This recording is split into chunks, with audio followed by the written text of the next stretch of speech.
Hi friends, today we are going to teach grammar section which is very important and helpful for our examination. As like my uncle visited, जैसे कि लिखा है my uncle visited Mumbai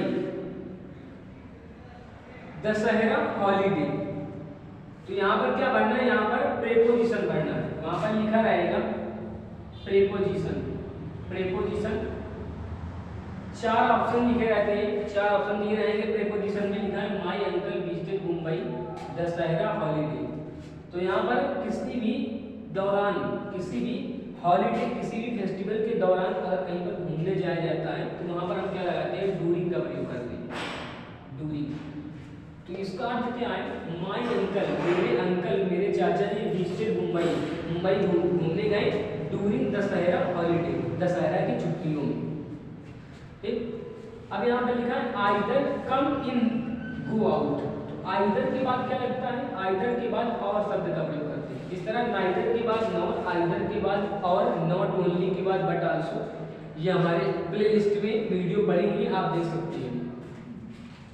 जैसे लिखा have you seen white elephant. यहाँ पर article का प्रयोग करना है। कौन सा आर्टिकल आएगा, ए एंड द, कौन सा आर्टिकल यहाँ पर करेंगे। तो यहाँ पर लिखा है have you seen white elephant, तो यहाँ पर आ जाएगा ए आएगा कि एन आएगा, यहाँ पर आ जाएगा ए व्हाइट एलिफेंट। यहाँ पर व्हाइट कह रहा है, व्हाइट व्हाइट। अगर कॉन्सोनेंट आए तो आता है, अगर यहाँ पर जैसे हम लिख दें एलिफेंट, ELEPHANT, अगर पढ़ने पर अगर स्वर आता है, स्वर आता है पढ़ने पर, एलिफेंट में जैसे पढ़ने पर क्या आ रहा है, ए आ रहा है, एलिफेंट। एलिफेंट जैसे एडी आ रहा है तो यहाँ पर क्या लगा दें, एन लगा दें। अगर पढ़ने पर स्वर आ रहा है तो एन लगाते हैं, अगर पढ़ने पर व्यंजन आ रहा है तो वहां पर ए लगाते हैं। जैसे कैट लिखा है, कैट पढ़ने पर क्या आ रहा है, व्यंजन आ रहा है, व्यंजन आ रहा है कैट। कैट का इसलिए क्या लगा देंगे, ए लगा देंगे। पढ़ने पर व्यंजन आएगा तो ए, पढ़ने पर स्वर आएगा तो एन लगाएंगे। तो यहाँ पर पढ़ने पर व्हाइट आ रहा है इसलिए हमने क्या लगा दिया, ए लगा दिया, व्हाइट एलिफेंट। यहाँ पर लिखा 4 नंबर है, if he run fast he would have caught. ठीक, अब लिखा इफ ही रन फास्ट, यहाँ पर लिखा वुड हैव। अगर आगे वाले सेंटेंस में वुड हैव दिया है, इफ कंजंक्शन वाले सेंटेंस है, और दूसरे सेंटेंस में अगर वुड हैव दिया है तो इस वाले में हैड प्लस थर्ड फॉर्म आता है, हैड प्लस थर्ड फॉर्म, तो हैड रन हो जाएगा, हैड रन। रूल होता है कि अगर आ जाएगा, अगर यहाँ पर बाई चांस आ जाए, रूल ये होता है कि अगर इफ है, इफ के बाद वाला सेंटेंस अगर एस या एस है, प्रेजेंट इंडेफिनिट टेंस में है, तो दूसरा वाक्य आता है विल सेल, विल सेल में आता है, विल सेल ये फर्स्ट फॉर्म। अगर यहाँ पर सेकंड फॉर्म आता है, इफ के बाद अगर सेकंड फॉर्म आएगा तो यहाँ पर आता है वुड का प्रयोग करते हैं। उसी तरह अगर यहाँ पर हैड प्लस थर्ड फॉर्म आएगा इफ के बाद, तो ये वाले वाक्य में वुड हैव का प्रयोग करेंगे, would have plus third form, इसमें फर्स्ट फॉर्म, इसमें भी फर्स्ट फॉर्म। तो ये वाला था, इसमें वाक्य ये वाला था। यहाँ पर लिखा था वुड हैव, तो यहाँ पर मैंने क्या लगा दिया, हैड प्लस थर्ड फॉर्म।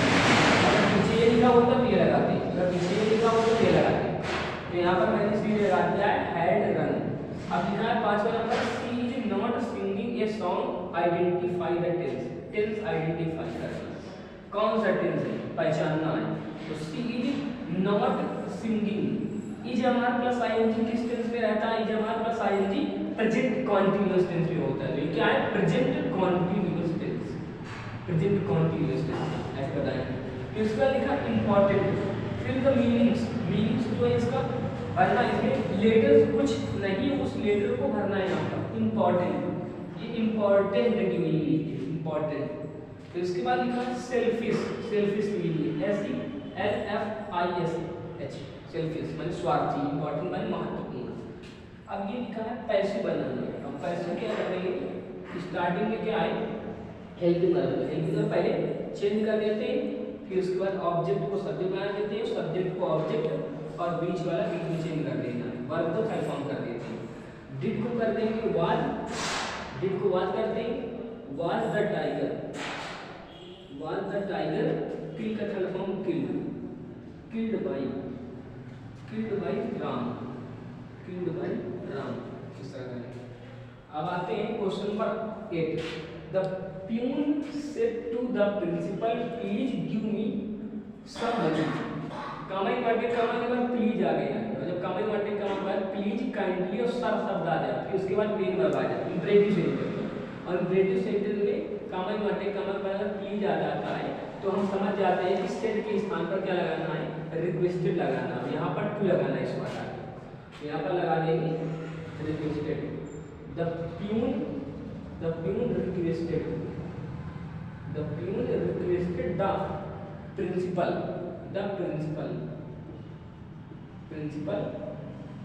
अब फिर उसके बाद कामन माटे का मटाक लगा देंगे टू गिव। मम्मी है फर्स्ट पर्सन को सब्जेक्ट चेंज करते हैं, सब्जेक्ट क्या है, प्यून है, और प्यून क्या है, लड़का है, तो यहाँ पर क्या आ जाएगा, हिम आ जाएगा, हिम सम मनी। फिर उसके बाद लिखा है ये बनाना क्या है, रिऑर्डिंग बनाना है। रिऑर्डिंग का मतलब होता है शब्द इधर उधर लिखे रहते हैं, उनको अच्छे तरीके से अरेंज करना होता है, वर्ड को अरेंज करना ही रिऑर्डिंग कहलाता है। तो the mountain of the tops, उसको बनाना है, बनाएंगे the tops of mountain, the tops of mountain, पहाड़ियों की चोटी, टॉप्स ऑफ माउंटेन, पहाड़ियों की चोटी, tops of mountains are covered रहती है, ढकी हुई रहती है, आर कवर्ड ढकी हुई रहती है, ढकी हुई रहती है विथ माने से, विथ किससे ढकी हुई रहती है, विथ स्नो बर्फ से ढकी हुई रहती है, with snow. The tops of the mountain are covered with snow throughout the year मतलब साल भर क्या ढकी रहती है, तो यहाँ पर आ जाएगा थ्रू आउट द ईयर, सालों भर जो होता है। टॉप्स ऑफ माउंटेन, पहाड़ों की चोटियाँ बर्फ से ढकी रहती है, इसका मतलब ये। इसको लिखा है रमन, और इसको क्या बनाना है, पंक्चुएशन बनाना है। पंक्चुएशन मतलब क्या होता है, कैपिटल लेटर, कामा इन्वर्टेड कामा कब लगेगा, क्वेश्चन मार्क्स, तो आर को हटाकर आर क्या कर देंगे, कैपिटल लेटर कर देंगे। रमन स्टेप 2 के बाद एक ऑब्जेक्ट आएगा, ऑब्जेक्ट के जस्ट बाद कामा इन्वर्टेड कामा लगाते हैं, तो यहाँ पर लग जाएगा स्टेप 2 मी कामा इन्वर्टेड कामा मी आई को बड़ा कर देते हैं, आई नो